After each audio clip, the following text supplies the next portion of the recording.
Hi, I'm Lando. I'm 43 years old and I was born at Stouter Hospital in Troy, Ohio. At the time, my parents lived just south of a little town called Verona, Ohio, and I lived there until I was about 6 years old.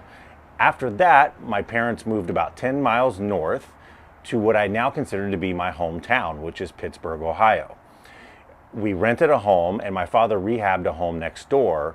And then once we moved into that, I consider that to be my childhood home. Lived there until about the age of 17 years old.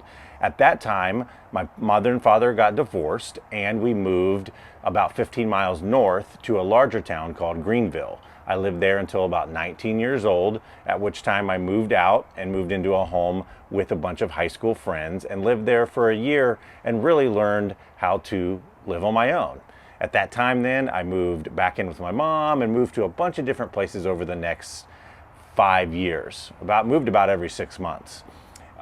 In 2006, I met my wife, and a couple years later, we were married, and then we moved to the central coast of California, where she's from.